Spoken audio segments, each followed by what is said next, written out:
நகரத்தார் குலம் வலை ஒளி ஊடக நேயர்கள் அனைவருக்கும் தமிழ்ச்செல்வி உடையப்பனின் அன்பான வணக்கங்கள். இன்றைய தினம் ஆவணி மாதத்துல நிறைய சிறப்புகள் இருக்கு.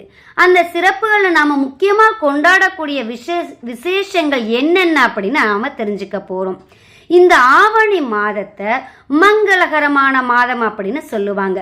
ஆடி முடிஞ்சதுக்கு அப்புறம் சுப நிகழ்ச்சிகளை எல்லாம் செய்யலாம் அப்படின்னு சொல்லுவாங்க இல்லையா பெரியவங்க.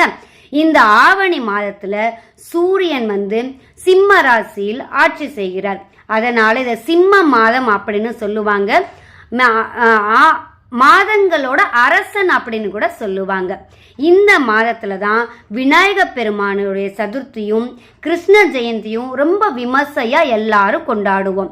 விநாயகர் சதுர்த்தி, கிருஷ்ண ஜெயந்தி இருபெரு தெய்வங்களோட அவதார திருநாள் இந்த மாதத்துல கொண்டாடப்படுகிறது. ஓணம் பண்டிகை இந்த ஆவணி மாதத்துல தான் கொண்டாடுவாங்க. அடுத்ததா பாத்தீங்கன்னா உபநயனம் அப்படின்னு சொல்லுவாங்க இல்லையா, ஆவணி அவிட்டம், அந்ததும் இந்த மாதத்துல தான் முக்கிய நிகழ்வுகளில் ஒன்று இந்த ஆவணி அவிட்டம், உபநயனம் அப்படின்னு சொல்லுவாங்க. அடுத்ததா பார்த்தீங்கன்னா ஆவணி மூலம், அந்த சிவபெருமான் பிட்டுக்காக மண் சுமந்த திருநாள் தான் இந்த ஆவணி மூலம். பெரும்பாலான கோயில்கள்ல ஆவணி மாதம் மூல நட்சத்திரத்தன்று இந்த நிகழ்வு கொண்டாடப்பட்டு வருகிறது. மேலும் மிக முக்கியமாக இந்த ஆவணி மாதத்துல வரக்கூடிய ஒவ்வொரு ஞாயிற்றுக்கிழமையும் நாம சூரிய பகவான முக்கியமா வழிபடணும்.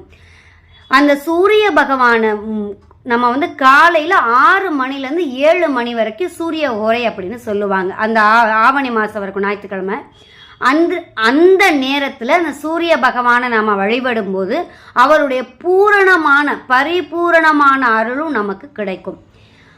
கண் சம்பந்தப்பட்ட கோளாறு, அந்த கண் சம்பந்த பிரச்சனைகள்லாம் இருக்கு இல்லையா, அந்த இதெல்லாம் நிவர்த்தியாகும். கண் பார்வை நல்லா தெரியும். இந்த ஆவணி மாதத்துல வரக்கூடிய ஞாயிற்றுக்கிழமைகள்ல சூரிய பகவான் வழிபாடு மிக மிக மிக விசேஷம் அப்படின்னே சொல்லலாம். இந்த ஆவணி மாதத்துல வரக்கூடிய அனைத்து விசேஷங்களையும் நாம சிறப்பாக கொண்டாடுவோம்.